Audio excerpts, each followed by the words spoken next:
চম্পাবতীর মানুষ খেত, Jim Corbett. আমি যখন এডি নোলসের সঙ্গে মালানিতে শিকার করছিলাম, তখনই প্রথম চম্পাবতীর মানুষ খেকোর কথা শুনি। একজন পাকা শিকারী বলে এডিকে এই অঞ্চলের লোক বহুদিন মনে রাখবে। শিকারের গল্পের অফুরন্ত ভাণ্ডার ছিল তার। এডির কপাল খুব ভালো বলতে হবে, কারণ জীবনে সবেতেই সবচেয়ে ভালো জিনিসটাই সে পেয়েছে। তার রাইফেল লক্ষ্যভেদে যেমন অভ্যস্ত ছিল, তেমনই ছিল জোরালো। এডির এক ভাই বন্দুক চালানোয় ভারতবর্ষে প্রথম স্থান অধিকার করে। টেনিস খেলায় ভারতীয় সেনাদলের অন্য ভাইয়েরও জুড়ি মিলত না।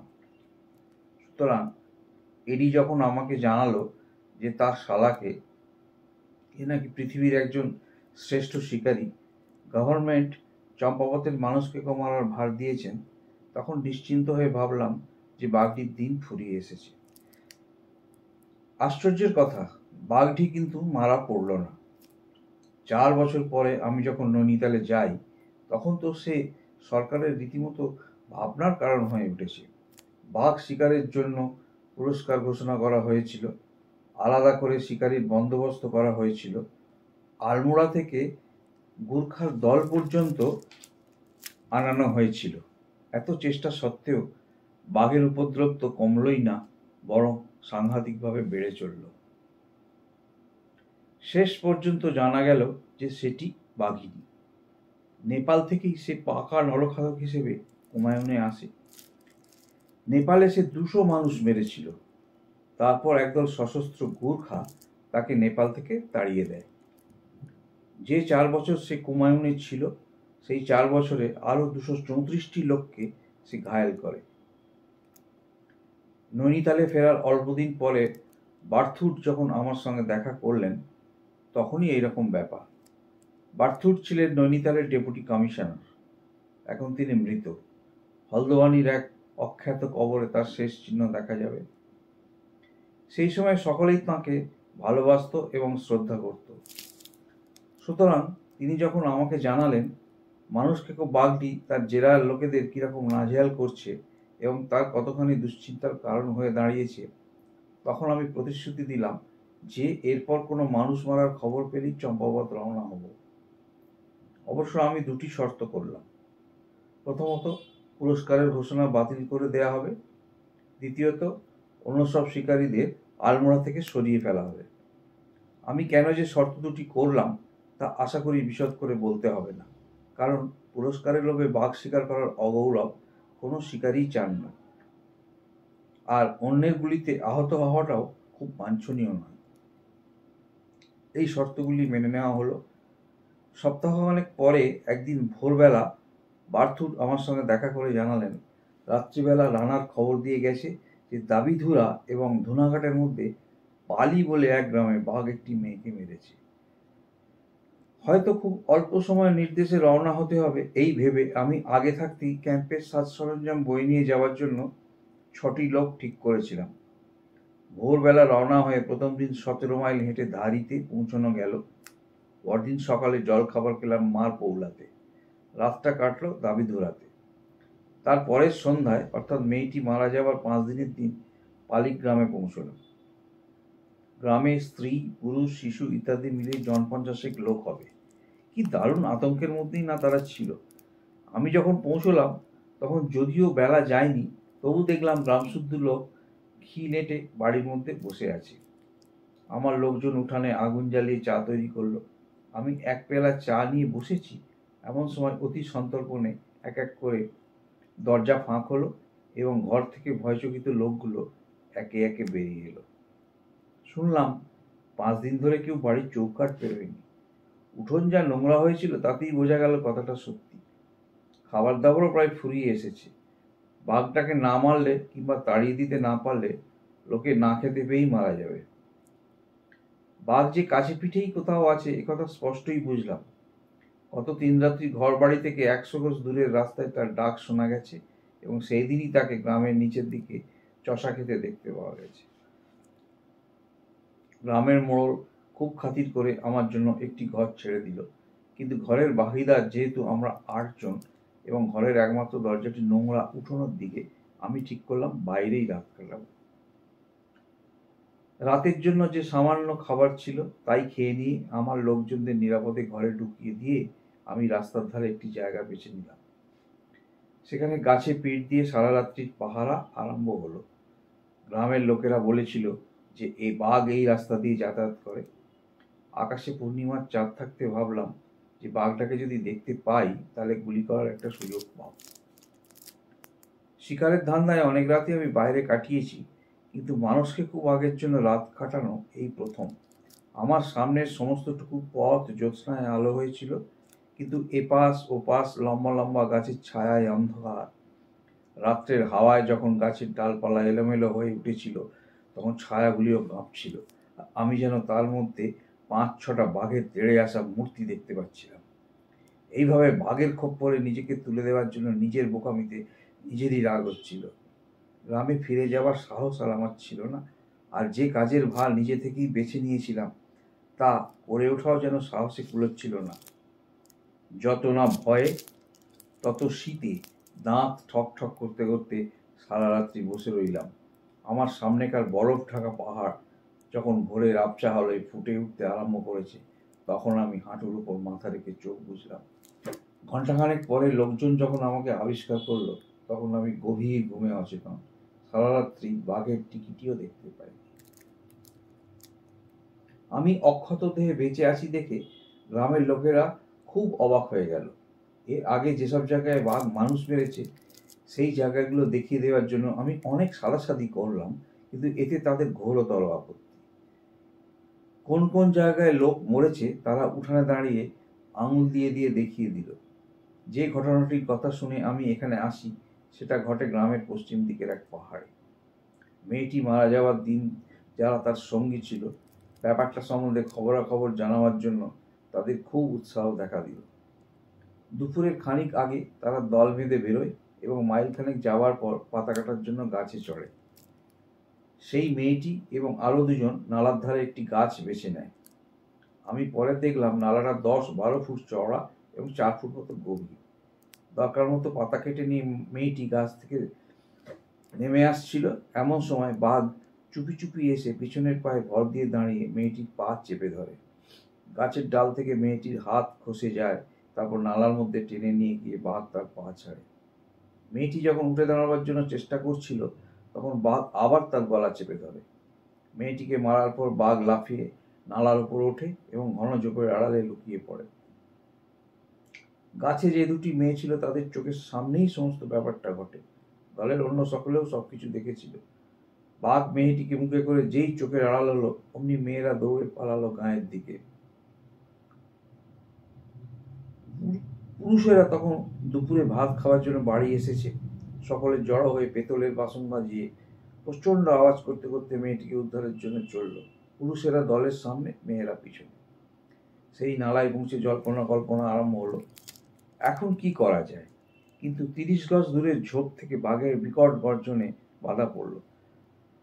দলের লোক অমনি ঊর্ধ্বশ্বাসে ছুটে পালালো গ্রামের দিকে।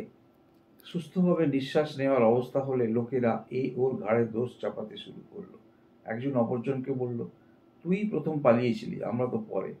সেও আবার তাকে উল্টে সেই কথাই বলল। ঝগড়া যখন খুব জোরালো হয়ে উঠেছে তখন একজন বলল, যদি সত্যি সত্যি কেউই ভয় না পেয়ে থাকে তাহলে আর সময় নষ্ট না করে আবার ফিরে গিয়ে মেয়েটিকে উদ্ধারের চেষ্টা করলেই তো হয়। এই প্রস্তাব সকলে মেনে নিল এবং তিনবার দল বেঁধে নালা পর্যন্ত গেল। 3 বারের বার একজন বন্দুকওয়ালা গুলি করে ফেলে, ফলে বাঘ চিৎকার করে ঝোপ থেকে বেরিয়ে এলো।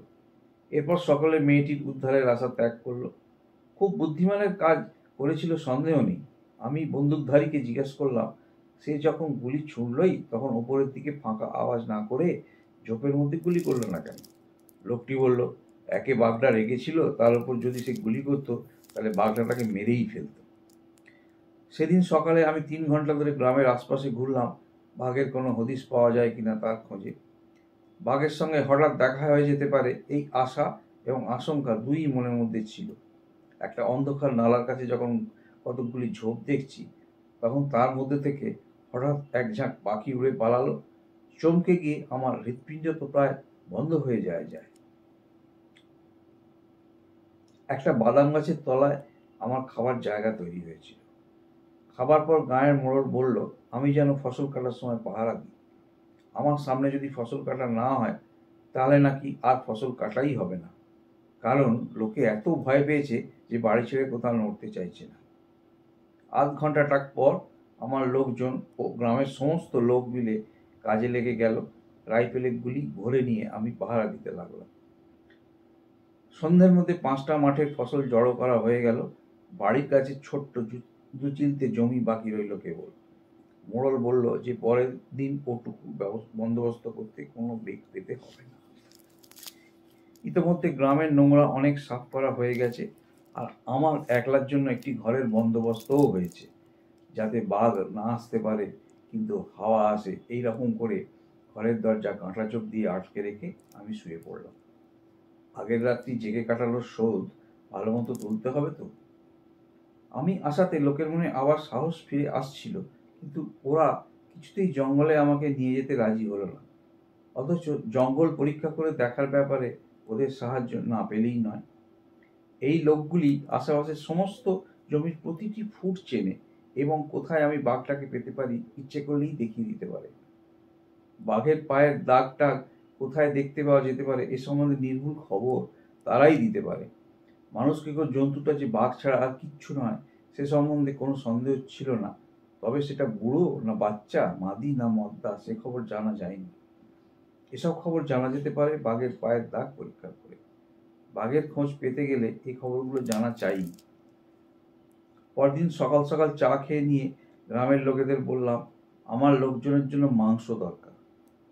কোথায় ঘুরাল অর্থাৎ পাহাড়ি ছাগল পাওয়া যায় তা ওদের দেখিয়ে দিতে হবে।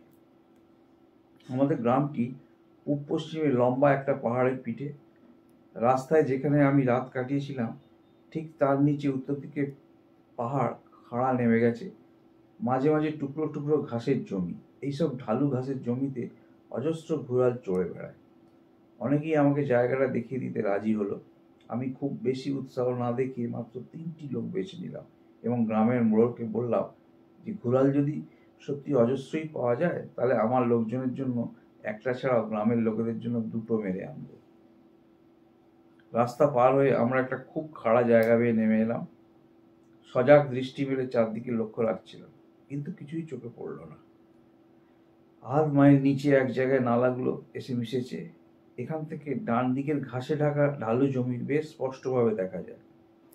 একটা পাইন গাছে পিঠ ঠেস দিয়ে বসে ঢালু জমিটা কিছুক্ষণ ধরে লক্ষ্য করছি। এমন সময় পাহাড়ের উপর একটা কিছু যেন নড়ে উঠল। আবার যখন নড়াচড়া হলো তখন দেখতে পেলাম একটা ঘুরাল কান নাড়াচ্ছে। ঘাসের মধ্যে সে দাঁড়িয়ে, কেবল মাথাটা দেখা যায়। লোকগুলো কিছু দেখতে পায়নি, আর যেহেতু ঘুরালের মাথাটা স্থির হয়েছিল এবং আশেপাশের গাছপালার রঙের সঙ্গে মিশে গিয়েছিল, ওদের চিনিয়ে দেওয়া সম্ভব হচ্ছিল না। ঘুরালটা কোথায় আছে মোটামুটি দেখিয়ে দিয়ে আমি ওদের গুলি করার সময় লক্ষ্য রাখতে বললাম। আমার কাছে ছিল পুরনো ধরনের একটা মার্টিনি হেনরির রাইফেল। এতে গুলি ছোঁড়ার সময় ধাক্কা লাগলেও নিশানা হতো অব্যর্থ, লক্ষ্য যত দূরেই হোক না কেন। অবশ্য এক্ষেত্রে দূরত্ব ছিল মোটে 200 গজ। কাত হয়ে শুয়ে একটা পাইন গাছের গুলিতে রাইফেলটা ঠেকিয়ে গুলি ছুঁড়ল।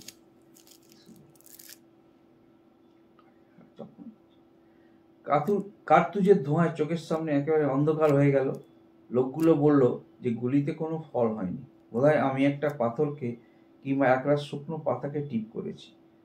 সোজা হয়ে বসে আমি আবার বন্দুকে গুলি ভরলাম এবং খানিক পরেই দেখলাম যেখানে গুলি করেছিলাম তার নিচেকার ঘাস নড়ছে। সঙ্গে সঙ্গে জন্তুটার পিছনের অংশটুকুও দেখা গেল। ঘুরালটা ঘাস থেকে বেরিয়ে এসে খাড়া পাহাড়ের গা বেয়ে গড়াতে আরম্ভ করলো। যত নাবে ততই বেগ বাড়ে। প্রায় অর্ধেক রাস্তায় এসে সে ঘন ঘাসের মধ্যে অদৃশ্য হয়ে গেল এবং অন্য দুটি ঘুরালের ঘুম ভাঙিয়ে দিল। সে দুটো ভয়ে চেঁচাতে চেঁচাতে ঘাস থেকে বেরিয়ে পড়ে পাহাড়ের ওপর দিয়ে ছুটতে আরম্ভ করল। এবারকার নিশানা অনেক কাছে। আমি তৈরি হয়ে নিয়ে অপেক্ষা করতে লাগলাম। ছুটন্ত বড় ঘোড়ালটার গতি যেই মন্দা হয়ে এসেছে অমনি আমি তার পিঠ লক্ষ্য করে গুলি করলাম, আর অন্যটা ঘুরে যেই কোনাকুনি ভাবে পালাতে যাবে তার কাঁধে গুলি করে দিলাম। কখনো কখনো লোকে প্রায় অসম্ভব জিনিস সম্ভব করে ফেলে। খুবই অসুবিধার মধ্যে থেকে 200 গজ দূরে ঘোড়ালের গলায় একটা ছোট্ট সাদা জায়গায় গুলি করা প্রায় অসম্ভব, লাখে যদি একটা লাগে। গুলিটা কিন্তু এক চুলো এদিক ওদিক হয়নি, ঠিক লক্ষ্যে গিয়ে লেগেছিল। জন্তুটা সঙ্গে সঙ্গে মারা যায়। তারপর ছোট ছোট নালা পেরিয়ে পাথরে ভরা খাড়া পাহাড়ে গা বেয়ে তার মৃতদেহ সঙ্গী দুজনের কাছে এসে পড়ে। ঘাসের টুকরোটুকু গড়িয়ে গড়িয়ে পার হওয়ার আগেই অন্য দুই সঙ্গীও পাহাড়ের গা বেয়ে নামতে আরম্ভ করেছে। আমাদের সামনে একটা নালায় 3টে মরা জন্তুই এসে জমল। তখন লোকগুলো যা অবাক হয়ে গেল সে দেখবার মতো। এর আগে কোনোদিন তারা রাইফেল চালানো দেখেনি। শিকার কুড়ানোর উৎসাহে বাঘের কথা বেমালুম ভুলে গিয়ে নালায় নেমে পড়ল। আমার এই শিকার যাত্রায় আশ্চর্য ফল পেলাম। মাংসের জোগাড় তো হলোই, উপরন্তু গ্রামের লোকের অদ্ভুত বিশ্বাস জন্মে গেল আমার উপর। শিকারের গল্প বারবার বললেও কখনো পূরণ হয় না। গুড়ালগুলোকে ছাড়ানো এবং ভাগ করার সময় আমার 3 সঙ্গী কল্পনার রাশ ছেড়ে দিল। জল খাবার সেরে যে খোলা জমিটুকুর উপর বসেছিলাম সেখান থেকে লোকজনের বিস্ময়সূচক উক্তি শুনতে পাচ্ছিলাম। 1 মাইল দূর থেকে কিভাবে ঘোড়ালগুলিকে গুলি করা হয়েছে, আর জাদু করা বুলেট শুধু যে ঘোড়ালগুলোকেই মারেনি, সাহেবের পায়ের কাছে কেবল টেনেও এনেছে, এইসব গাল গল্প হচ্ছিল।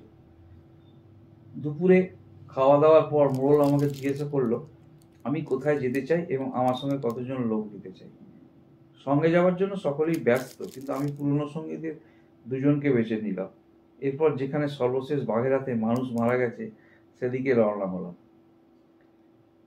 এই দেশে পাহাড়ি লোকেরা সব হিন্দু, এরা মৃতদেহ পুড়িয়ে ফেলে।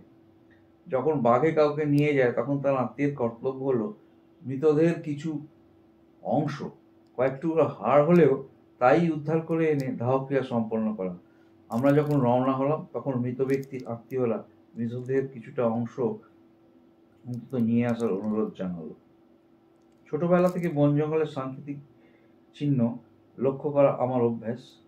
এক্ষেত্রে মেয়েটি যখন মারা যায় তখন তারা সঙ্গে ছিল, তাদের কাছে অনেক খবর পাওয়া গেল, তার উপর খুব নির্ভর করা গেল না। কিন্তু বন জঙ্গল পরীক্ষা করে যেসব খবর পাওয়া গেল সেগুলো অনেক খাঁটি।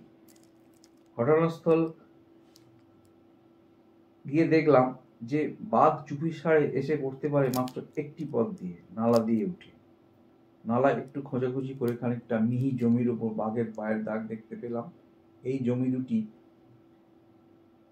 পাথরের মধ্যিখানে। পায়ের দাগ থেকে বোঝা গেল যে জন্তুটি বাঘিনী, মাঝ বয়সী কিছু উপর হবে। নালার আলো উপরে গাছ থেকে গজ 10 দূরে বাঘরা একটা পাথরের পেছনে শুয়েছিল। মেয়েটি কখন গাছ থেকে নামে তারই অপেক্ষায়। এই মেয়েটির পাতা কাটা প্রথম শেষ হয়। সে যখন 2 ইঞ্চি মোটা একটা ডাল বেয়ে নামছিল তখন বাঘটা এগিয়ে এসে পেছনের পায়ে বল দিয়ে দাঁড়িয়ে মেয়েটির পা ধরে নিচের নালাতে টেনে নামায়।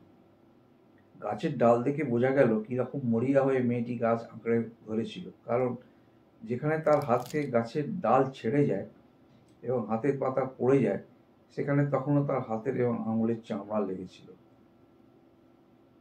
বাঘ যেখানে মেয়েটিকে মেরে ফেলে সেখানে একটু ধস্তাধস্তির চিহ্ন দেখা গেল, অনেকখানি রক্তের দাগও পাওয়া গেল।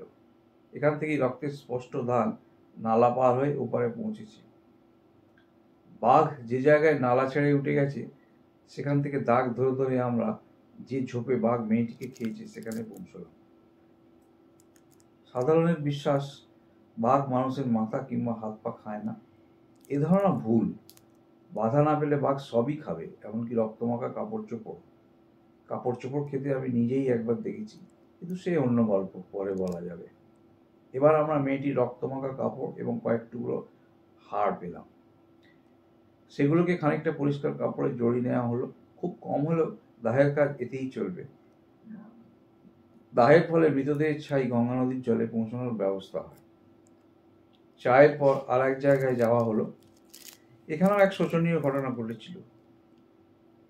গ্রামের বাইরে রাস্তার ওপাশে কয়েক একরের ছোট্ট একটু জমি ছিল। এই জমির মালিক রাস্তার ঠিক উপরে পাহাড়ের ধারে একটি কুঁয়োঘর বেঁধে থাকত। তার স্ত্রী 2টি সন্তানের জননী, একটি 4 বছরের ছেলে, অন্যটি 6 বছরের মেয়ে। তার স্ত্রীরা 2 বোন। বোনদের মধ্যে তার স্ত্রী ছিল ছোট। 2 বোনে মিলে একদিন ওপরের পাহাড়ে ঘাস কাটতে গিয়েছে, এমন সময় বাঘ হঠাৎ লাফিয়ে পড়ে বড় বোনকে নিয়ে পালায়। প্রায় 100 গজ ধরে ছোট বোন বাঘের পেছনে পেছনে কাস্তে উঁচিয়ে তাড়া করে এবং বনের বদলে তাকে ধরে নিয়ে যাওয়ার জন্য অনেক অনুরোধ জানায়। এই অসম সাহসিক কীর্তি গ্রামের লোকেরা সচক্ষে দেখেছিল। মরা মেয়েটিকে নিয়ে 100 গজ যাবার পর বাঘ তাকে নামিয়ে রেখে পিছনের মেয়েটিকে তাড়া করে। মেয়েটি তখন গ্রামের লোকদের সব কথা জানাবার জন্য ফিরে দৌড়চ্ছে। সে জানতো না যে গ্রামের লোকেরা ইতিমধ্যেই সমস্ত দেখেছে। বাঘ মেয়েটিকে লক্ষ্য করে এক লাফ মারল। মেয়েটি সে সময় প্রাণপণে চেঁচাচ্ছিল। ভয়ে, উত্তেজনা এবং দম বন্ধ হয়ে গিয়ে তার গলা দিয়ে এলোমেলো চিৎকার বেরোচ্ছিল। তাকে উদ্ধার করার জন্য লোকে যখন দল বেঁধে এসে পড়ল, তখন মেয়েটির কথা বলার শক্তি লোপ পেয়েছে। এই গল্প আমি গ্রামের লোকেদের মুখে শুনলাম। যখন কুঁড়ে ঘরটা দেখতে পেলাম, মেয়েটি কাপড় কাচ্ছিল। গত 12 মাসের মধ্যে তার মুখ ফুটে একটিও কথা বেরোয়। চোখে এক আত্মদৃষ্টি ছাড়া অন্য সব দিকে মেয়েটিকে সুস্থ বলেই মনে হলো। আমি যখন নিচু হয়ে তাকে বললাম, যে বাঘটা তার বোনকে মেরেছে তাকে আমি মারতে এসেছি, তখন সে মাথা নামিয়ে আমাকে প্রণাম করলো। নিজেকে তখন খুবই অসহায় লাগছিল।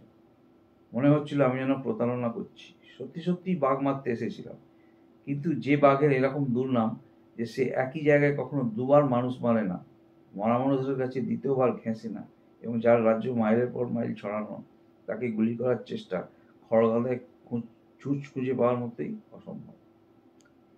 নৈনিতালে বসে আমি অনেক রকম প্ল্যানই ছকেছিলাম। তার মধ্যে একটাকে কাজে লাগিয়ে দেখলাম, কিন্তু মরে গেলেও আবার সেটা পরীক্ষা করে দেখব না। অন্যগুলোও সমান কঠিন। তাছাড়া এমন কাউকে পাওয়া গেল না যার কাছে উপদেশ পেতে পারি, কারণ হুমায়ুনে মানুষকে খুব বাঘের উপদ্রবই প্রথম। কিন্তু যেমন করেই হোক বাঘটাকে তো মারতে হবে। পরের 3 দিন ভোর থেকে সন্ধ্যে পর্যন্ত নানা অসম্ভব জায়গায় ঘুরে বেড়ালাম। গ্রামের লোকেরা যেখানে যেখানে বাঘ থাকতে পারে বলেছিল, সে সমস্ত জায়গায় খুঁজে দেখা হলো, কিন্তু কোথায় বাঘ? এখানে আমি অন্য একটা কথা বলে গল্পে বাধা দিচ্ছি। তখন ওই অঞ্চলে একটা গুজব চলতি হয়ে পড়েছিল যে এবার এবং এরপরে অনেকবার নাকি আমি পাহাড়ি মেয়ের পোশাক পরে জঙ্গলে গিয়েছি এবং বাঘ কাছে এলে কাস্তে কিংবা কুড়ুল দিয়ে মেরে ফেলেছি। এটা নেহাতি গুজব। আমি বড়জোর ধার করা শাড়ি জড়িয়ে গাছে উঠে পাতা কাটার ভান করেছি কিংবা ঘাস কাটতে লেগেছি, কিন্তু ছদ্মবেশ কখনোই সফল হয়নি। অবশ্যই আমি যতদূর জানি বাঘ দুবার এসে আমাকে দেখে গেছে, পাথর কিংবা কাঁটা গাছের আড়াল থেকে। কোনোবারই গুলি করার কোনো সুযোগ আমার হয়নি। যাই হোক, যে গল্প বলছিলাম, যখন মনে হলো বাঘ এই অঞ্চল ছেড়ে চলে গেছে, তখন আমি ঠিক করলাম পালির 15 মাইল দূর পূবে চম্পাবতে চলে যাব। এই খবরে অবশ্য পালির লোকেরা খুব দুঃখিত হলো, কিন্তু কি আর করা। ভোরবেলা রওনা হয়ে ধুনাঘাটে জলখাবার সেরে নিলাম এবং সূর্য ডোবার আগেই চম্পাবতে পৌঁছে গেলাম। এই অঞ্চলের পথঘাট মোটেই নিরাপদ নয়। লোকে এক গ্রাম থেকে অন্য গ্রামে কিংবা হাটে বাজারে যায় প্রকাণ্ড দল বেঁধে। ধুনাঘাট ছাড়িয়ে যাবার পর আমাদের দলে আরো কয়েকজন লোক এসে ছুটল আশপাশের গ্রাম থেকে। চম্পাবতে যখন পৌঁছলাম তখন আমরা 30 জন। আমাদের দলে যারা যোগ দিয়েছিল তাদের মধ্যে কয়েকজন 2 মাস আগে চম্পাবতে গিয়েছিল। তাদের কাছে এই মর্মান্তিক কাহিনীটি শুনি। পাহাড়ের ডান ধার দিয়ে চম্পাবতের রাস্তাটা পাহাড়তলির 50 গজ ওপর দিয়ে গেছে। মাস 2 আগে আমরা 20 জন লোক দল বেঁধে চম্পাবতের বাজারে যাচ্ছিলাম। দুপুরবেলা কাছাকাছি যখন রাস্তায় এই জায়গাটুকু দিয়ে যাচ্ছি, তখন নিচের পাহাড়তলি থেকে একটি লোকের চিৎকার শুনতে পেলাম। চিৎকারের শব্দ ক্রমশই কাছে আসছিল বলে রাস্তার একপাশে আমরা ভয়ে জড়সড় হয়ে দাঁড়িয়ে পড়লাম। অবশেষে দেখা গেল একটা বাঘ একটি বিবস্ত্র মেয়ে মানুষের দেহ বয়ে আনছে। বাঘটার একপাশে মেয়েটির চুল লুটোচ্ছিল, অন্য পাশে পা। মেয়েটির পিঠ ধরে সে নিয়ে আসছিল। মেয়েটি বুক চাপড়ায় সাহায্যের জন্য মানুষকে এবং ভগবানকে ডাকছিল। 50 গজ দূরে আমাদের চোখের সামনে থেকে বাঘটা অদৃশ্য হয়ে গেল। দূরে চিৎকারের শব্দ মিলিয়ে যেতে আমরা আবার পথ চলতে শুরু করলাম। তোমরা 20 জন মরদ কিছুই করলে না? না সাহেব, আমরা কিছুই করতে পারিনি। আমরা ভীষণ ভয় পেয়ে গিয়েছিলাম। ভয় পেলে লোকে আর কি করবে? তাছাড়া বাঘটাকে না চটিয়ে এবং নিজেদের বিপদ ডেকে না এনেও যদি মেয়েটিকে উদ্ধার করতে পারতাম, তাতেও কিছু হতো না। রক্তে তার সর্বাঙ্গ ভেসে যাচ্ছিল, বাঁচত না কিছু। পরে জানলাম মেয়েটি চম্পাবতের কাছাকাছি একটি গ্রামে। যখন সে শুকনো কাঠকুটো কুড়োচ্ছিল তখন তাকে বাঘে ধরে। তার সাথীরা গ্রামে ফিরে গিয়ে শোরগোল তোলে। উদ্ধার করার জন্য সকলের দল বেঁধে রওনা হচ্ছে, এমন সময় এই 20 জন এসে পড়ে। বাঘ মেয়েটিকে নিয়ে কোন দিকে গেছে তা জানতে বলে এরাও দলে যোগ দিল। এদের জমানিতেই গল্পটা শোনা যায়। মেয়েটিকে উদ্ধার করার জন্য যখন বেরোলাম, তখন আমরা 50-60 জন হব। দলের অনেকের কাছেই বন্দুক ছিল। মেয়েটি যেখানে কাঠি কুড়োচ্ছিল এবং যেখান থেকে তাকে বাঘে ধরে নিয়ে যায়, সেখান থেকে 1 ফার্লং দূরে তার ছেঁড়া কাপড় জামা পাওয়া গেল। ঢাক ঢোল বাজাতে বাজাতে এবং বন্দুক ছুটতে ছুটতে আমরা এগোতে লাগলাম। এইভাবে 1 মাইল এগোনোর পর পাহাড়তলির মুখে গিয়ে পড়লাম। সেখানে এক টুকরো পাথরের উপর মেয়েটির মৃতদেহ দেখা গেল। মেয়েটির বয়স কাঁচা। বাঘ মৃতদেহ থেকে কেবল রক্তটুকু চেটে পরিষ্কার করে রেখেছে, আর কিছু করেনি। আমাদের দলে কোনো মেয়ে মানুষ না থাকায় আমরা মুখ ফিরিয়ে তার শরীরে কাপড় জড়িয়ে দিলাম। চিত হয়ে সে এমনভাবে শুয়েছিল যে মনে হচ্ছিল যেন ঘুমাচ্ছে। গায়ে হাত ছোঁয়ালেই বুঝি লজ্জায় জেগে উঠবে। রাত জেগে জেগে পাহারা দেওয়ার সময় দরজা বন্ধ করা ঘরের মধ্যে বসে যাদের এরকম সব গল্প অনবরতই শুনতে হয়, তাদের জীবন এবং চরিত্র যে বদলে যাবে তাতে আর আশ্চর্য কি? বাইরে থেকে হঠাৎ যদি কেউ এদের মধ্যে এসে পড়ে, তাহলে তার মনে হবে এর চাইতে রূঢ় বাস্তব বুঝি আর হয় না। এই হিংস্র জগতে মানুষ নরকাদের বাঘের আতঙ্কে অন্ধকার ভয়ে লুকোতে বাধ্য হয়েছে। চম্পাবতে যখন ছিলাম তখন আমার বয়সও কম, অভিজ্ঞতার যৎ সামান্য। তবু সেই অঞ্চলে অল্প কিছুদিন থেকেও আমি বুঝেছিলাম যে বাঘের খপ্পরে বাস করার মতো সাংঘাতিক আর কিছু হতে পারে না। আমার 32 বছরের অভিজ্ঞতাও তাই বলে। চম্পাবতের তহসিলদারের কাছে আমার নামে পরিচয়পত্র দেওয়া হয়েছিল। সেই রাত্রে তিনি আমার সঙ্গে ডাক বাংলোয় দেখা করে বললেন, পরদিন যেন আমি কয়েক মাইল দূরের একটি ডাক বাংলোয় সরে যাই। এই ডাক বাংলোর আশপাশে বাঘ অনেকগুলি মানুষ মেরেছে। পরদিন ভোরবেলা তহসিলদারকে নিয়ে আমি সেই বাংলোর দিকে রওনা হলাম। আমরা যখন সেখানে খেতে বসেছি, তখন 2 জন লোক এসে বলল যে 10 মাইল দূরে এক গ্রামে বাঘ একটা গরু মেরেছে। চম্পাবতে খুব জরুরি কাজ থাকায় তহসিলদার চলে গেলেন, বলে গেলেন যে রাত্রিবেলা এসে থাকবে। আমাকে যারা পথ দেখিয়ে নিয়ে যেতে এসেছিল তারা খুব ভালো হাঁটিয়ে অল্প সময়ের মধ্যেই 10 মাইল পথ ফুরিয়ে গেল। গ্রামে পৌঁছানোর পর ওরা আমাকে একটা গোয়ালের কাছে নিয়ে গেল। সেখানে দেখলাম চিতাবাঘের নেহাতি বাচ্চা একটা বাছুরের খানিকটা খেয়ে রেখে গেছে। কিন্তু আমার চিতাবাঘ শিকারে বিশেষ উৎসাহ না থাকায় লোক দুটিকে কিঞ্চিৎ বকশিস দিয়ে বাংলায় ফিরে এলাম। এসে দেখি তহসিলদার তখনও পর্যন্ত ফেরেননি। তখনও ঘন্টাখানেক বেলা থাকায় আমি চৌকিদারকে সঙ্গে নিয়ে একটা জায়গা দেখতে গেলাম। শুনেছিলাম বাঘের সেখানে জল খাওয়ার অভ্যাস আছে। যে ঝর্ণার জলে বাগানে জল দেওয়া হতো, জায়গাটা সেই ঝর্ণার মুখে। ঝর্ণার ভিজে মাটিতে বাঘের পায়ের দাগ দেখা গেল। দাগ কয়েকদিনের পুরনো, কিন্তু পালির যে নালায় মেয়েটি মারা যায় সেখানকার পায়ের দাগের সঙ্গে এখানকার দাগ মিলল না। পালির দাগ আমি মন দিয়ে পরীক্ষা করেছি। বাংলোয় পৌঁছে দেখলাম তহসিলদার ফিরে এসেছেন। বারান্দায় বসে সারাদিনের কাহিনী তাকে বললাম। একটা বাজে কাজের জন্য যে আমাকে শুধু শুধু ওরা এত দূরে টেনে নিয়ে গিয়েছিল, তার জন্য দুঃখ প্রকাশ করে তিনি বললেন যে তাকে অনেকটা দূর যেতে হবে, সুতরাং তখনই রওনা হবে। এই কথা শুনে আমি অবাক হয়ে গেলাম, কারণ দিনের বেলা তিনি আমাকে 2 বার বলেছেন রাত্রিতে থাকবে। আমার সঙ্গে তার থাকা না থাকায় কিছু এসে যায় না, কিন্তু ওই রাত্রে তিনি যে বিপদের ঝুঁকি নিচ্ছিলেন তাতে একটু চিন্তিত না হয়ে পারলাম না। আমার কোনো যুক্তি তিনি মানলেন না। অন্ধকার রাত্রে একটি লোক আর মিটমিটে এক লণ্ঠন নিয়ে যখন তিনি দূরের পথে পাড়ি দিলেন, তখন তার সাহসের তারিফ না করে পারলাম না। আমার চোখের সামনে লণ্ঠনের আলো মিলিয়ে গেলে বাংলোয় ফিরে এলাম। এই বাংলো সম্বন্ধে একটা গল্প বলতে পারতাম, কিন্তু আপনাদের যখন বন জঙ্গলের গল্পই শোনাচ্ছি, তখন আর কেন অপ্রাকৃতিক গল্প টেনে আনা। পরদিন সকালবেলা মস্ত ফলের বাগান এবং চায়ের বাগান ঘুরে ফিরে দেখে ঝর্ণার জলে স্নান সেরে নিলাম। দুপুর নাগাদ তহসিলদার চম্পাবত থেকে নিরাপদে ফিরে এলে দুর্ভাবনা কাটল। ডাক বাংলো থেকে নিচে একটা গ্রাম দেখা যায়, ঢালু পাহাড়েরও অনেকখানি চোখে পড়ে। দাঁড়িয়ে দাঁড়িয়ে যখন তহসিলদারের সঙ্গে কথা বলছিলাম, তখন দেখলাম একটা লোক গ্রাম থেকে দৌড়াতে দৌড়াতে আমাদের দিকে আসছে। কাছে এলে দেখতে পেলাম যে সে খানিক হেঁটে খানিক দৌড়ে যত তাড়াতাড়ি পারা যায় আসার চেষ্টা করছে। নিশ্চয়ই কোনো জরুরি খবর হবে। এই আসছি বলে আমি তহসিলদারকে রেখে পাহাড় বেয়ে দৌড়ে নামতে লাগলাম। আমাকে নামতে দেখে লোকটি দম নিতে বসল। আমি কাছাকাছি আসতেই সে চেঁচিয়ে বলল, শিগগির এসো সাহেব, বাঘ এইমাত্র একটা মেয়েকে মেরে ফেলেছে। তাকে বসে থাকতে বলে দৌড়ে বাংলায় ফিরে এলাম। তহসিলদারকে খবরটা দিয়েই কিছু কার্তুজ এবং রাইফেলটা নিয়ে আবার বেরিয়ে পড়লাম। তহসিলদারও আমার সঙ্গে চললেন। এক ধরনের গায়ে জ্বালা ধরানো লোক থাকে যাদের পা ও মুখ একসঙ্গে কাজ করেন। এই লোকটি সেই রকম। কথা বলতে গেলেই দাঁড়িয়ে পড়ে, আর দৌড়াতে আরম্ভ করলেই চুপ করে যায়। তাই কথা না বলে চুপচাপ দৌড়তে বলে আমরা ওর পেছনে পেছনে ছুটলাম। গ্রামে একদল লোক আমাদের জন্য অপেক্ষা করছিল। তারা সকলেই ভীষণ উত্তেজিত হয়ে উঠেছিল। ফলে সকলেই সমস্বরে আমাকে ব্যাপারটা বোঝাতে চেষ্টা করলো। এরই ভেতর একটি লোক হট্টগোল থামানোর জন্য প্রাণপণ চেষ্টা করছিল, কিন্তু কে কার কথা শোনে। অগত্যা তাকেই একপাশে ডেকে নিয়ে গিয়ে সব ঘটনাটা শুনলাম। গ্রামের খানিক দূরের কতগুলো ওক গাছের নিচে 10-12টি মেয়ে শুকনো কাঠকুটো করছিল। এমন সময় হঠাৎ বাঘ এসে দল থেকে 16-17 বছরের একটি মেয়েকে নিয়ে পালায়। দলের অন্য সকলে ভয়ে গ্রামে পালিয়ে আসে। আমি বাংলায় আছি জানতে পেরে ওরা একজনকে পাঠায় আমাদের খবর দিতে।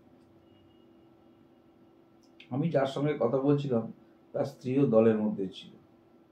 পাহাড়ের উপর যে গাছের তলায় মেয়েটি মারা গেছে সেই গাছটি সে দেখিয়ে দিল। মেয়েটি সত্যি সত্যি বাঘের হাতেই পড়লো কিনা বা বাঘটা তাকে কোন দিকে নিয়ে গেল সেটা দলের কেউ পেছন ফিরে চেয়েও দেখেনি। গ্রামের লোকেদের গোলমাল করতে বারণ করে ও আমি যতক্ষণ না ফিরি ততক্ষণ গ্রামে থাকতে বলে গাছটা দেখতে রওনা হলাম। জায়গাটা একেবারে ফাঁকা।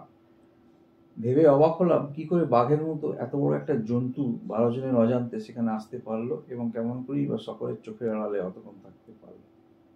দেখলাম মেয়েটি যেখানে মারা গিয়েছিল সেখানটা রক্তে একেবারে মাখামাখি, আর সেই লাল রঙের পাশে জলজলে নীল পাথরের একটা ছেঁড়া মালা তখনও পড়ে আছে। এই জায়গা থেকে পাহাড়ের গা বেয়ে ঘুরে ঘুরে পথ ওপরে উঠে গেছে। বাঘ কোথা দিয়ে গেছে স্পষ্টই বোঝা গেল। যেদিকে মেয়েটির মাথা ঝুলছিল সেদিকে প্রচুর রক্ত পড়েছে। অন্যদিকে মাটিতে পা লুটানোর দাগ সমানে চলে গেছে। আধ মাইলটা যাওয়ার পর মেয়েটির শাড়ি দেখা গেল। একটু পরে পাহাড়ের উপর তার ছায়াটাও পেলাম।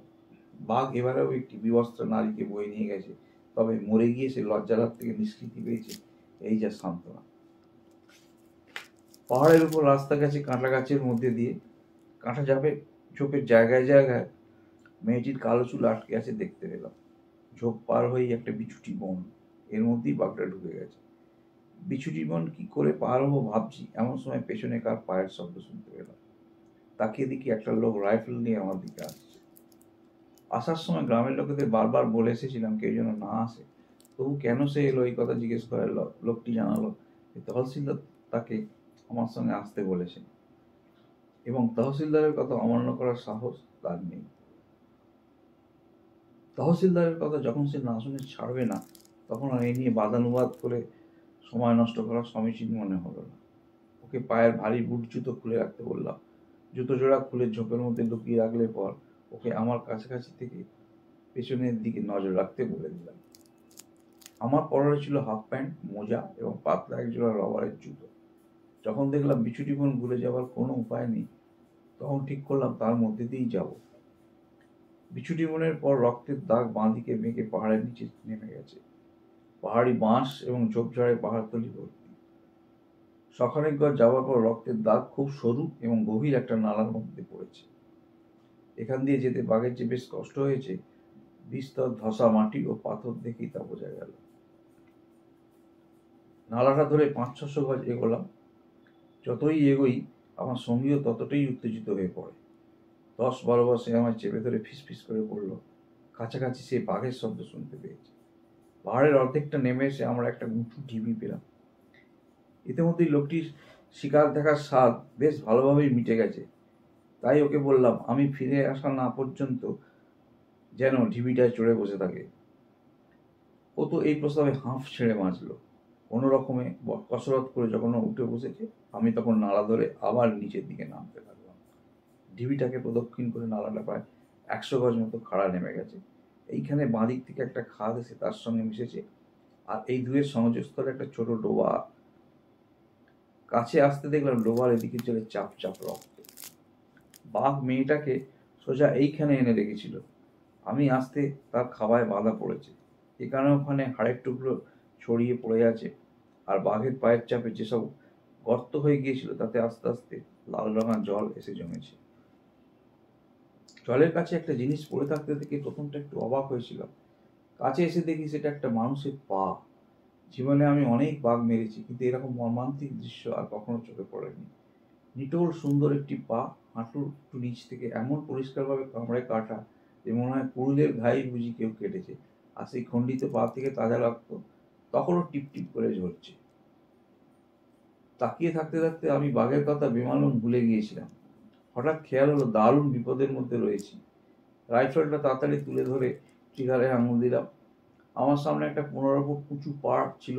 মাথা তুলতেই দেখলাম সেখান থেকে এক টুকরো মাটি গড়িয়ে এসে জলে পড়লো। এই ধরনের বাঘ মারা খেলা আমার এই প্রথম, তাই এমনভাবে বাঘের মুখে নিজেকে এগিয়ে দেওয়া আমার উচিত হয়নি। রাইফেলটা চট করে উপরের দিকে তোলার জন্যই বোধহয় আমি বেঁচে গেলাম। বাঘটা আর একটু হলেই লাফ দিত। হঠাৎ থেমে গিয়ে সরে যেতে পাড়ের উপর থেকে এই মাটিটুকু খসে পড়ল। পাড়টা এত খাড়া যে হাঁচড়ে পাঁচড়ে উপরে ওঠা সম্ভব না। এক দৌড়ে এসে যদি ওঠা যায়। খানিকটা পিছিয়ে গিয়ে এক দৌড়ে নেমে এলাম। তারপর ঝোঁকের মাথায় একটা ঝোপ চেপে ধরে পাড়ে উঠে পড়া গেল। নজরে পড়লো পাড়ের উপর কতগুলো সবে নুয়ে পড়া লতা মাত্র সোজা হয়ে উঠতে আরম্ভ করেছে। বোঝা গেল কোন পথে বাঘটা চলে গেছে। একটা দূরে গিয়ে একটা বড় মতো পাথর। এই পাথরটার কাছে শিকার নাবি রেখে বাঘ আমাকে দেখতে এসেছিল। বাঘের পথ তারপর একরাশ পাথরের মধ্যে দিয়ে গেছে। অনেকখানি জায়গা জুড়ে পাথর ছড়ানো। এই পাথরের মধ্যে দিয়ে এগুলো খুব বিপজ্জনক। পাথরের মধ্যেকার ফাঁকগুলো লতা ঝোপে ঢাকা। একবার ভুল করে ফাঁকে পা দিলেই পড়ে গিয়ে হাত পা ভাঙার ভয় বিলক্ষণ। এত অসুবিধার দরুন আমি এগোচ্ছিলাম খুব আস্তে আস্তে, আর বাঘ এই সুযোগে খাওয়া চালিয়ে যাচ্ছিল। দেখতে পেলাম 10-12 বার সে থেমেছে, আর থামার পর রক্তের দাগ আরো স্পষ্ট হয়ে উঠেছে। এই মেয়েটি বাঘের 464 নম্বর শিকার। খাওয়ার সময় বিরক্ত করায় সে রীতিমতো অভ্যস্ত, তবে এই বোধহয় প্রথম এমন নাছোড় হয়ে তাকে অনুসরণ করা হলো। গর্জন গর্জন করে সে মাঝে মাঝে রাগ দেখাতে লাগলো। বাঘের গর্জন যে কি জিনিস তা আমার তখনকার অবস্থায় না পড়লে বোধহয় কেউ বুঝতে পারবে না। চারদিকে ঘন ঝোপে ঢাকা পাথর, প্রতিটি পদক্ষেপে সতর্ক হতে হচ্ছে। একটু ভুল হলেই কোন অতলে তলিয়ে যাব তার ঠিক নেই। আপনারা আরাম করে বসে আমার এই কাহিনী পড়ছেন। আমি আশাও করি না যে আপনারা আমার তখনকার অবস্থা বুঝবেন। বাঘ ক্রমশ চটে উঠছিল আর যে কোনো মুহূর্তে আক্রমণ করার জন্য প্রস্তুত হচ্ছিল। এতে ভয়ও যত, আশাও তত। বাঘ যদি চটে উঠে আক্রমণ করে তাহলে যে উদ্দেশ্য নিয়ে আমি ঘুরছি তা যে শুধু সফল হবে তাই নয়, বাঘ এতদিন ধরে যে কষ্টটা আমাকে দিয়েছে তাও উসুল হয়ে যাবে। বাঘ কিন্তু গর্জন করছিল আমাকে ভয় দেখাবার জন্য। সে যখন দেখলো যে আমি পালিয়ে না গিয়ে বরং এগিয়েই আসছি, তখন সে ভয় প্রদর্শনের চেষ্টা ত্যাগ করল। প্রায় 4 ঘন্টা ধরে বাঘটার পেছনে ঘুরছি। যদিও অনেকবার ঝোপ নড়তে দেখা গেছে, তবুও একটিবারও বাঘের টিকিটি দেখতে পাইনি। সূর্য পাহাড়ের ওদিকে নেমে গেছে। সন্ধ্যার আগে আমাকে যদি গ্রামে পৌঁছতে হয় তাহলে এখনই ফেরা দরকার। যে পা আমি জলের ধারে পেয়েছিলাম সেটি একটি হিন্দু স্ত্রীলোকের।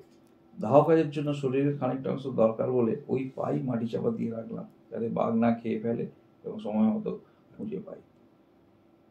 আমার যে সঙ্গীটি ঢিবির উপর বসেছিল সে আমাকে দেখে খুবই আশ্বস্ত হলো। অনেকক্ষণ ধরে আমাকে আসতে না দেখে আর বাঘের গর্জন শুনে সে ধরে নিয়েছিল আমি এতক্ষণে নির্ঘাত বাঘের পেটে। সেজন্য কেমন করে যে একা একা গায়ে ফিরে যাবে সেই ভাবনাতেই সে কাতর হয়ে পড়েছিল। একথা সে অকপরেই স্বীকার করল। নালা ধরে দুজনে যখন নিচে নামছি তখন বারবার মনে হতে লাগলো যে দুর্বলচিত্ত লোকের হাতে যদি গুলি ভরা বন্দুক থাকে তাহলে তার আগে যাওয়ার মতো বিপজ্জনক জিনিস বুঝি আর নেই। এসব ভাবতে ভাবতে সাবধান হওয়ার জন্য আমি আমার সঙ্গীর পেছনে পেছনে চলতে লাগলাম। খানিক বাদে আচমকা পিছলে পড়ে যাবার পর তার দূরপাল্লার বন্দুকের নলটা দেখি আমার দিকেই মুখ করে আছে। তখন মত আমার বদলালো। সেই দিন থেকে ইবরসনের সঙ্গে ছাড়া আমি কখনো বাঘ শিকারের সময় সঙ্গে লোক নিই না।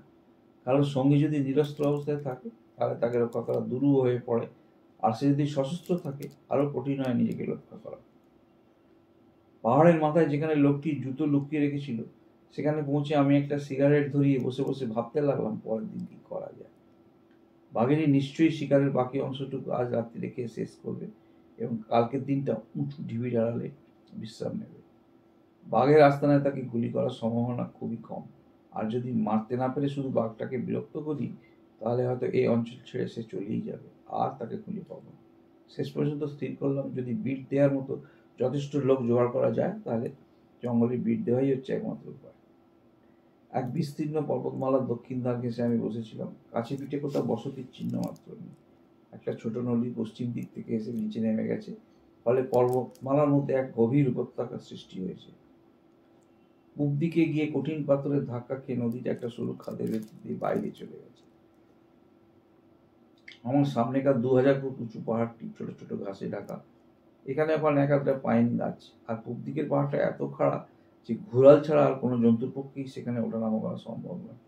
সুতরাং অনুমান করলাম, যথেষ্ট লোক জড়ো করে নদী থেকে পাহাড় পর্যন্ত সমস্ত জঙ্গল বিট দিলে বাঘটা বিরক্ত হয়ে নিশ্চয়ই সরু খাদটা দিয়ে পালাতে চেষ্টা করবে। এই বিট দেওয়া ব্যাপারটা অবশ্য খুব সহজ না, কারণ উত্তর দিকে যে পাহাড়ের গায়ে বাঘটা আছে সেটা ঘন জঙ্গলে ভরা এবং প্রায় 1.25 মাইল লম্বা ও 1/2 মাইল চওড়া। তবু বিটাররা যদি আমার কথা ঠিক মতো শোনে, তাহলে বাঘটাকে গুলি করা অসম্ভব হবে না। তহসিলদার আমার জন্য গ্রামে অপেক্ষা করছিলেন। আমি তাকে ব্যাপারটা বুঝিয়ে দিলাম এবং বলে দিলাম, যত লোক পারেন জড়ো করে যে গাছের তলায় মেয়েটি মারা গিয়েছে সেখানে পরদিন বেলা 10টায় যেন আমার সঙ্গে দেখা করেন। তহসিলদার আশ্বাস দিলেন যে তিনি তার যথাসাধ্য করবেন। তারপর তিনি চম্পাবতে চলে গেলেন, আমিও বাংলায় ফিরে এলাম। পরদিন খুব ভোরে উঠলাম। তারপর ভরপেট খেয়ে নিয়ে আমার লোকজনদের বলে দিলাম তারা যেন গোছকাজ করে চম্পাবতে আমার জন্য অপেক্ষা করে। নিজে যেখানটায় বিট দেওয়া হবে সেটা আরেকবার পরীক্ষা করে দেখতে লাগলাম। ব্যবস্থার কোনো খোঁজ নজরে পড়ল না। তহসিলদারকে আমার সঙ্গে যে জায়গায় দেখা করতে বলেছিলাম সেখানে 1 ঘন্টা আগেই পৌঁছে গেলাম। লোক জোগাড় করতে তহসিলদারকে বেগ পেতে হবে তা আমি জানতাম, কারণ বাঘের ভয়ে লোকের মনে গভীরভাবে বসে গেছে। শুধু অনুরোধ উপরোধে যে ফল হবে না তা বোঝাই গিয়েছিল। যাই হোক, 10টার সময় তহসিলদার একজন লোক নিয়ে হাজির হলেন। তারপর 2-3 জন করে লোক এসে জমতে লাগলো। দুপুরের মধ্যে 298 জন লোক জড়ো হয়ে গেল। তহসিলদার জানিয়ে দিয়েছিলেন যে বিনা লাইসেন্সের অস্ত্রশস্ত্রের জন্য তিনি কোনো শাস্তি দেবেন না, উপরন্তু গুলিবারুদ যা লাগে দেবেন। ফলে সেদিন যে পরিমাণ পুরনো অস্ত্রশস্ত্র বেরোলো তাতে একটা মিউজিয়াম বোঝাই হয়ে যেত। সবাই এক জায়গায় জড়ো হওয়ার পর যার যা দরকার গুলিবারুদ পেল। তারপর আমি তাদের পাহাড়ের মাথায় নিয়ে গিয়ে সার বেঁধে দাঁড় করিয়ে দিলাম। সামনের পাহাড়ে বাজ পড়ে বাকল উঠে যাওয়া একটা পাইন গাছ দেখে বললাম যে ওই পাইন গাছ থেকে আমাকে রুমাল নাড়তে দেখলেই যেন তারা বন্দুক ছুঁড়তে আরম্ভ করে, আর অন্যেরা ঢাকঢোল বাজাবে, চেঁচাবে আর পাথর গড়িয়ে ফেলতে আরম্ভ করবে। আমি ফিরে এসে না ডাকা পর্যন্ত কেউ যেন জায়গা ছেড়ে না নড়ে। যখন মনে হলো আমার কথা ভালো করে সকলের কানে ঢুকেছে, তখন তহসিলদারকে সঙ্গে নিয়ে লক্ষ্যস্থলে রওনা হলাম। তহসিলদার আমার সঙ্গে থাকাই বেশি নিরাপদ মনে করলেন, কারণ বিটারদের এক আধটা বন্দুক ফেটে খুন জখম হওয়ার সম্ভাবনা খুবই ছিল। বেশ একটা লম্বা চক্কর দিয়ে উপত্যকার মাথার দিকটা পেরিয়ে উল্টো দিকে পাহাড়ে গিয়ে পড়লাম। তারপর নিচের বাজ পড়া পাইন গাছটার দিকে এগোতে লাগলাম। এখান থেকে পাহাড় একেবারে খাড়া নেমে গেছে। তহসিলদারের পায়ে ছিল পাতলা পেটেন্ট লেদারের জুতো। তিনি বললেন আর এগোতে পারবেন না। এই বলে তিনি ফোসকার জ্বালা কমানোর জন্য জুতো খুলছেন, এমন সময় নিচের লোকেরা বলানি কওয়ানি হঠাৎ বন্দুক ছুঁড়ে চেঁচাতে আরম্ভ করল।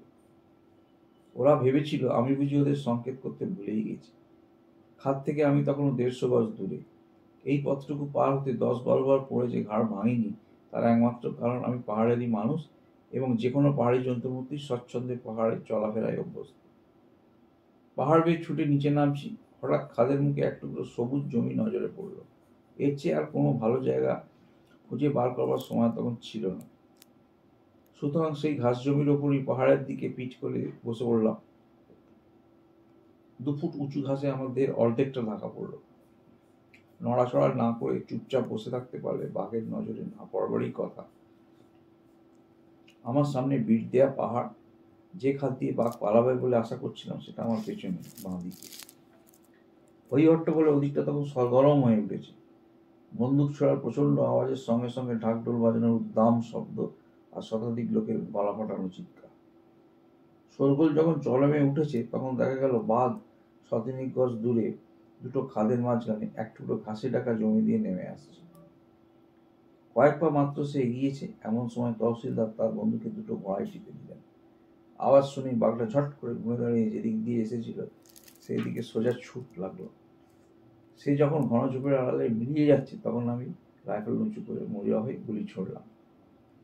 পাহাড়ের লোকেরা তিনবার বন্দুকের আওয়াজ শুনে ধরে নিল যে বাঘটি মরে গেছে। তারা সমস্ত গুলি বারুদ ফুরিয়ে ফেলে একবার শেষ চিৎকার করে উঠল।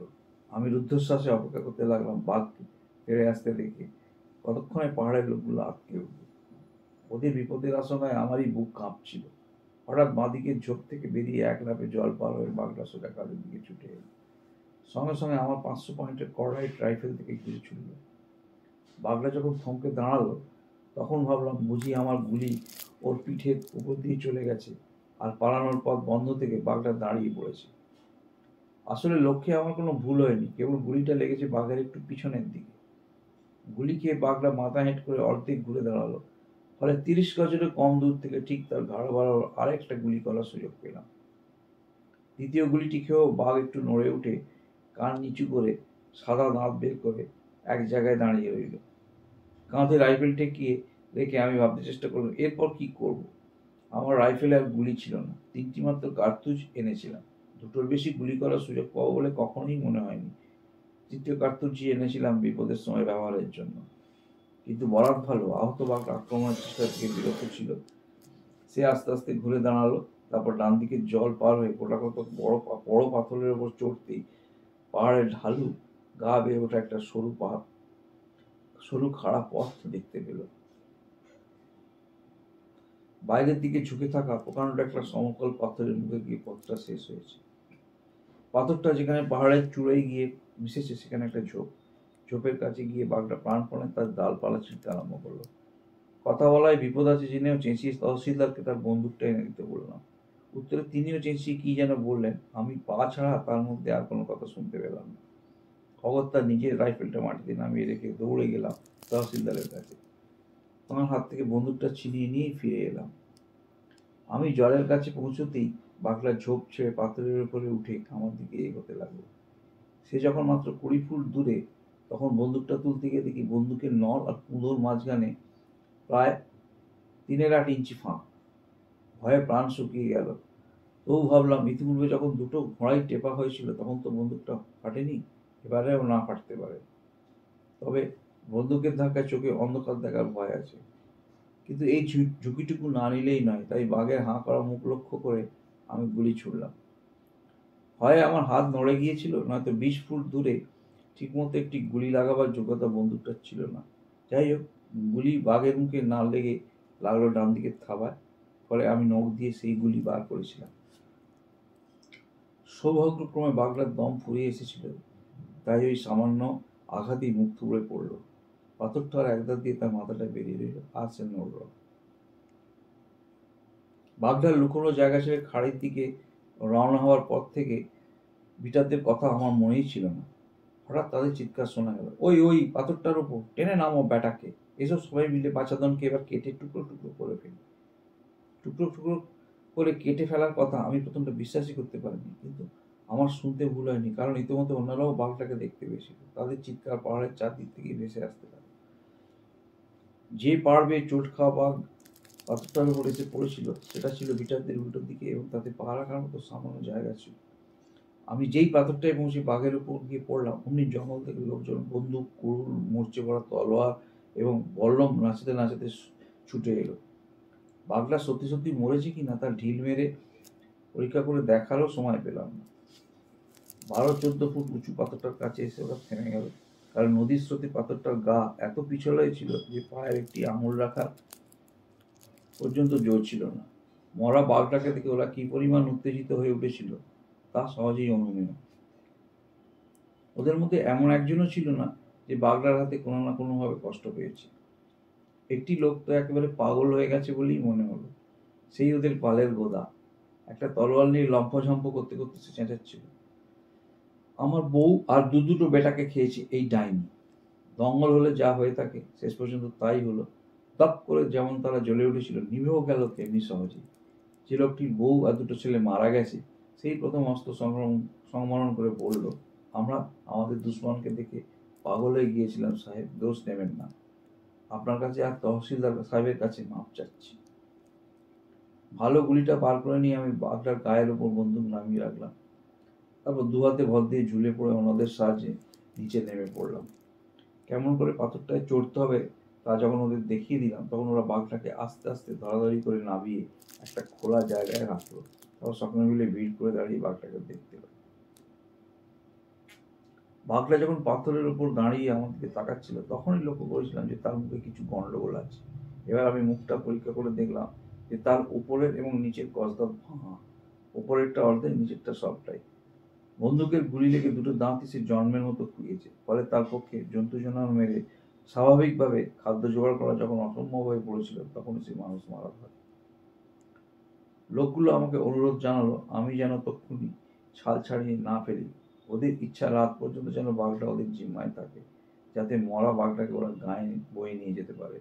তাদের বউ ছেলে নিজের চোখে না দেখলে বিশ্বাসই করবে না যে তাদের ভয়ঙ্কর শত্রু সত্যি নিপাত হয়েছে। গাছ থেকে দুটো ডাল কাটা হলো, তারপর পাগড়ি, বেল্ট, কাপড় দিয়ে বাঘটাকে ডালের সঙ্গে কষে বাঁধা হলো। সব জোগাড় যন্ত্র ঠিক হয়ে গেলে লোকজন এসে ডালে কাঁধ দিল। আমরা খাড়া পাহাড়ের তলায় গিয়ে পৌঁছলাম। ওরা বাঘটাকে পাহাড়ের উপর দিয়েই নিয়ে যেতে চাইল। যে জঙ্গল এইমাত্র বিট দেওয়া হলো, সেই ঘন জঙ্গল দিয়ে আবার ফেরা ওদের মত নয়। দড়ির মতো পরস্পরকে ধরে খুব কৌশলে ওরা বাঘটাকে বয়ে নিয়ে যাওয়ার ব্যবস্থা করলো। পেছনের লোক সামনের লোকের কোমরের বেল্ট কিংবা কাপড়ের একটা খুঁট শক্ত করে চেপে ধরল। যখন দেখা গেল মানুষ দিয়ে তৈরি সেই দড়ি বেশ লম্বা আর শক্ত হয়েছে, এবার ভার ঠিক সামলাতে পারবে, তখন তারা ডুলি কাঁধে তুলে নিল। যারা ডুলি বইছিল তাদের দুপাশে লোক দাঁড়ালো, যাতে তারা পা রাখার জায়গা পায়, ফসকে না যায়। এমনি করে যখন সেই মিছিল পাহাড় বেয়ে উপরে উঠতে লাগলো, তখন দেখে মনে হচ্ছিল একদম পিঁপড়ে বুঝি একটা বোলতাকে দেয়াল বেয়ে টেনে নিয়ে যাচ্ছে। বড় দরজা ছাড়াও একটা ছোট দল ছিল, কারণ তহসিলদারকেও এইভাবে বয়ে নিয়ে যাওয়া হচ্ছিল। যদি ওই 1000 ফুট পাহাড় চূড়ায় মানুষ দিয়ে তৈরি সেই দড়ি কোথাও এতটুকু ছিঁড়ত, তাহলে কত লোক যে মারা পড়তো তার ঠিক নেই। কিন্তু সেরকম কিছুই হলো না। লোকগুলো পাহাড়ের মাথায় উঠে পড়লো, তারপর পূব দিকে চললো, বিজয় গর্বে গান গাইতে গেল। আমিও তহসিলদার পশ্চিমের চম্পাবতের দিকে চললাম। আমাদের রাস্তা পাহাড়ের উপর দিয়ে। যে কাঁটা চোখে মেয়েটির মাথা চুল আটকে ছিল, সেইখানে দাঁড়িয়ে শেষবারের মতো আমাদের ফেলে আসা শিকার ভূমির দিকে একবার তাকিয়ে নিলাম। পাহাড় দিয়ে নামতে নামতে বিটারটা সেই দুর্ভাগা মেয়েটি মাথাটা দেখতে পায়। খাড়ির মুখ থেকে তখন পাতলা ধোঁয়ার কুণ্ডলি উঠছে। চম্পাবতের মানুষকে শেষ শিকারের শেষকৃত্য করা হচ্ছিল ঠিক যেখানে বাঘটিকে মারি, সেইখানেই। রাত্রে খাবার পর তহসিলদারের উঠোনে দাঁড়িয়ে দাঁড়িয়ে দেখলাম উল্টো দিকে পাহাড় বেয়ে পাইন কাঠের জ্বলন্ত মশাল হাতে লম্বা এক শোভাযাত্রা নেমে আসছে। একটু পরেই পাহাড়ি গানের সুর রাতের নিঃশব্দ হওয়ায় ভেসে এলো। ঘণ্টাখানেক পর আমার পায়ের কাছে বাঘটাকে ওরা নামিয়ে রাখল। চারদিকে লোকজন এমন ভিড় করেছিল যে বাঘটার ছাল ছাড়ানো খুব কঠিন ব্যাপার হয়ে উঠল। সুতরাং কাজ সংক্ষেপ করার জন্য আমি মাথাটা এবং পা গুলো কেটে ফেললাম। চামড়ার সঙ্গে ওগুলো লেগে রইল, যাতে সুবিধে মতো পরে ব্যবস্থা করা চলে। বাঘটির লাশের উপর একজন পুলিশ পাহারা বসানো হলো রাত্রের মতো। পরদিন ওই অঞ্চলের সমস্ত লোক এসে জমলে বাঘটার শরীরের বিভিন্ন অংশ ছোট ছোট টুকরো করে কেটে বিলি করে দিলাম। এসব হাড় ও মাংসের টুকরো পাহাড়ি ছেলেমেয়েরা বুকে তাবিজ করে পড়ে। নানা রকম তাবিজের জাদুশক্তির সঙ্গে যদি বাঘের মাংস যোগ করা যায়, তাহলে তাবিজধারীর সাহস নাকি বাড়ে, বন্যজন্তুর হাতে আক্রমণের ভয়ও থাকে না। মেয়েটির হাতে যে আঙুলগুলো বাঘটা আস্তে আস্তে গিলে ফেলেছিল, সেগুলো তহসিলদার স্পিরিটে ডুবে আমার কাছে পাঠিয়ে দিলেন। নৈনিতাল হ্রদের ধারে নন্দাদেবীর মন্দিরের কাছে সেগুলো আমি পরে কবরস্থ করি। আমি যখন বাঘটার ছাল ছাড়াচ্ছি, তখন চম্পাবতের ব্যাপারীর দল, আশেপাশের গায়ের মোড়ল আর বুড়োদের নিয়ে তহসিলদার পরদিন এক বিরাট ভোজের বন্দোবস্ত করতে বসে গেছে। তাতে পৌরোহিত্য করতে হবে আমাকে। যখন ভিড়ের শেষ লোকটি পর্যন্ত চলে গেল, তখন প্রায় মাঝরাত্রি হবে। সকলেরই মনে আর আনন্দ ধরে না। 4 বছর ধরে যে রাস্তা বাঘের ভয়ে বন্ধ হয়েছিল, আজ আবার তা নির্ভয়ে ব্যবহার করা যাচ্ছে। তহসিলদারের সঙ্গে শেষবারের মতো সিগারেট খেতে খেতে আমি বললাম যে আর থাকা আমার পক্ষে সম্ভব না। কাজেই পরের দিনের ভোজে তহসিলদারকেই আমার স্থান পূরণ করতে হবে। পথের জন্য 2 দিন হাতে রেখেই এবার আমি আমার দলবল নিয়ে পাড়ি জমালাম। সূর্যোদয়ের পর আমি লোকজনদের পেছনে রেখে এগিয়ে গেলাম। বাঘের চামড়াটা ঘোড়ার জিনে বাঁধা, ভাবলাম দাবি ধরাতে গিয়ে চামড়াটাকে একটু ভালো করে পরিষ্কার করে নেব, রাতটাও কাটানো যাবে সেখানে। পালির কাছে পাহাড়ের উপর সেই কুঁড়েঘরটার পাশ দিয়ে যাওয়ার সময় মনে হলো, বোবা মেয়েটি যদি জানতে পারে যে তার বোনের মৃত্যুর প্রতিশোধ নেওয়া হয়েছে, তাহলে হয়তো মনে সান্ত্বনা পাবে। তুষার এলাকার কাছাকাছি ঘোড়াটার জন্ম বলে অভ্যাস থেকে শুরু করে বিছুটি পর্যন্ত কিছুতেই তার অরুচি নেই। তাই ঘোড়াটাকে খুশি মতো চড়তে দিয়ে আমি পাহাড় বেয়ে সেই খোঁড়াই ঘরটার দিকে চললাম। সেখানে গিয়ে বাঘের মাথাটা একটা পাথরে ঠেসে দিয়ে চামড়াটা পেতে দিলাম দরজার মুখে। বাড়ির ছেলেপিলেরা চোখ বড় বড় করে আমার কীর্তিকলাপ দেখতে লাগলো। আমাকে তাদের সঙ্গে কথা বলতে শুনে তাদের মা রান্নাঘর থেকে বেরিয়ে এলো। শক থেরাপি সম্বন্ধে কোনো রকম থিওরি আমি আওড়াতে চাই না, কারণ এ সম্বন্ধে আমার জ্ঞান না থাকার মতো। কিন্তু এইটুকু না বলে পারছি না যে মেয়েটিকে 12 মাস ধরে লোকে বোবা বলে জেনেছে, যে 4 দিন আগেও আমার প্রশ্নের কোনো উত্তর দেয়নি, সে এখন ছুটোছুটি করে স্বামীকে গাঁয়ের লোকেদের ডেকে বেড়াতে লাগলো সাহেব কি এনেছে দেখে যাওয়ার জন্য। এতদিন বাদে মাকে হঠাৎ কথা বলতে শুনে ছেলেপিলেরাও অবাক। তারা আর মায়ের মুখ থেকে চোখ নামাতেই চায় না। আমার জন্য 1 পেয়ালা চা তৈরি করতে লাগলো ওরা। আমি ততক্ষণে বসে বসে গ্রামের লোকেদের বললাম কেমন করে মানুষকে ও বাঘটাকে মেরেছি। ঘণ্টাখানেক পরে যখন আবার যাত্রা শুরু করলাম, তখন প্রায় 8 মাইল ধরে পালির লোকেদের শুভেচ্ছার ধ্বনি কানে ভেসে আসতে লাগলো। পরদিন সকালে খুব রোমাঞ্চকরভাবেই আমার সাক্ষাৎকার ঘটে গেল একটা চিতাবাঘের সঙ্গে। ঘটনাটা উল্লেখ করলাম এই জন্য যে এর ফলে দাবিধুরা থেকে আমার রওনা হতে দেরি হয়ে গেল এবং ঘোড়াটাকে আর আমার নিজেকেও খানিকটা বেশ কষ্ট পোহাতে হলো। সৌভাগ্যের বিষয় আমার টাট্টু ঘোড়াটা ছিল খুব শক্ত, শুধু ঠ্যাং জোড়াই না, গায়ে গাতেরও বেশ মজবুত।